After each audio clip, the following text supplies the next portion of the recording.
गेल्या नोव्हेंबर महिन्यात आपल्या देशात असं काहीतरी घडलं ज्याने सगळ्यांनाच धक्का बसला. फक्त 4 दिवसांच्या अंतराने देशाच्या 2 अत्यंत संवेदनशील शहरांमध्ये 2 मोठे स्फोट झाले आणि या घटनांनी आपल्या सुरक्षेवर खूप मोठे प्रश्न उभे केले आहेत. हे सगळं नेमकं कसं घडलं हे समजून घेण्यासाठी आधी आपण घटनाक्रम पाहूया. तारीख होती 9 नोव्हेंबर. फरीदाबादमध्ये एक मोठा छापा पडतो. त्याच्या दुसऱ्याच दिवशी म्हणजे 10 नोव्हेंबरला दिल्लीत बॉम्बस्फोट होतो आणि त्यानंतर अवघ्या 4 दिवसांनी श्रीनगरमध्ये आणखी एक मोठा स्फोट होतो. आता इतक्या कमी वेळात फक्त 4 दिवसात 2 मोठे स्फोट, हा फक्त एक योगायोग असू शकतो का? की ह्या घटना एकमेकांशी जोडलेल्या होत्या आणि यामागे काहीतरी मोठं षडयंत्र होतं?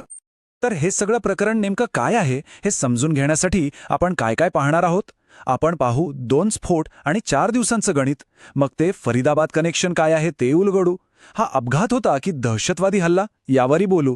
सरकारची अधिकृत भूमिका काय आहे आणि शेवटी असे कोणते प्रश्न आहेत जे अजूनही अनुत्तरित आहेत. चला तर मग सुरुवात करूया. सर्वात आधी या दोन्ही घटनांचा नेमका परिणाम काय झाला ते पाहूया.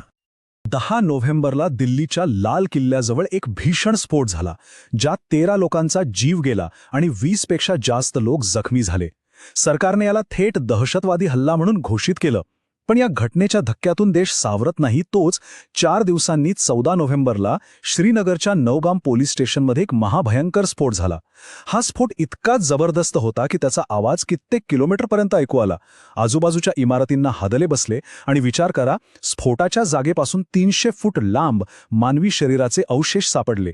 या घटनेत 9 जणांचा मृत्यू झाला आणि जवळपास 30 जण जखमी झाले.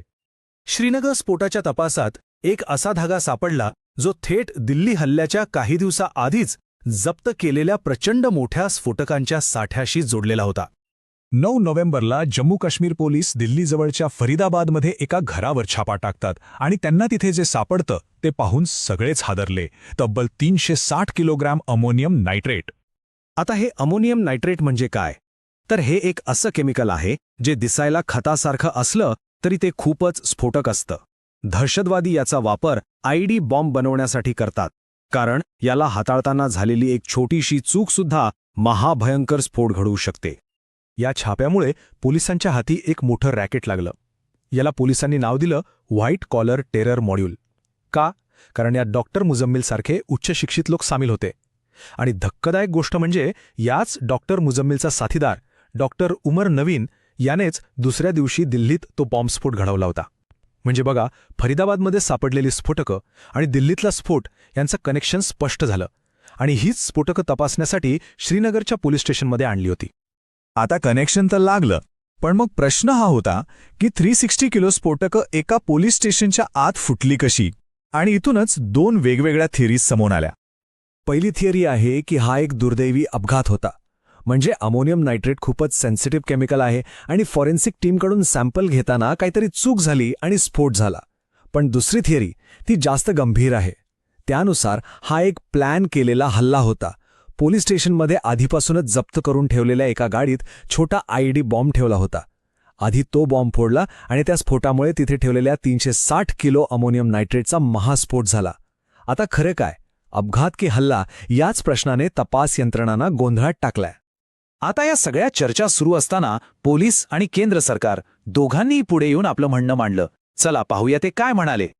जम्मू काश्मीरचे डीजीपी नलिन प्रभात यांनी एका पत्रकार परिषदेत अगदी स्पष्ट सांगितलं की हा एक दुर्दैवी अपघात होता, जो सॅम्पलिंगच्या प्रक्रियेदरम्यान झाला. आणि मग केंद्रीय गृह मंत्रालयानेही हेच सांगितलं. त्यांनी स्पष्ट केलं की हा एक अपघात होता. त्यांची फोरेन्सिक टीम ठरलेल्या नियमांनुसारच म्हणजे SOPनुसारच काम करत होती. ही स्फोटकं खूप संवेदनशील असल्यामुळे पोलीस स्टेशनच्या मोकळ्या जागेत तज्ज्ञांच्या देखरेखीखाली सुरक्षित ठेवली होती. पण तपासणी सुरू असतानाच दुर्दैवाने हा स्फोट झाला. सरकारने तर याला अपघात म्हटलंय, पण तरीही या स्फोटाच्या एकूण परिस्थितीमुळे अनेक सुरक्षातज्ञ आणि सामान्य लोक काही अवघड प्रश्न विचारत आहेत.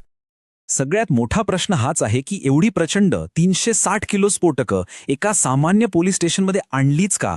त्यांना एखाद्या खास स्फोटक डेपोमध्ये का ठेवलं नाही? या सगळ्या प्रक्रियेसाठी जबाबदार कोण होतं आणि त्यांच्याकडून एवढी मोठी चूक कशी झाली? आणि जेव्हा याचं कनेक्शन एका दहशतवादी मॉड्यूलशी आहे, तर हल्ल्याची शक्यता इतक्या लवकर का नाकारली गेली?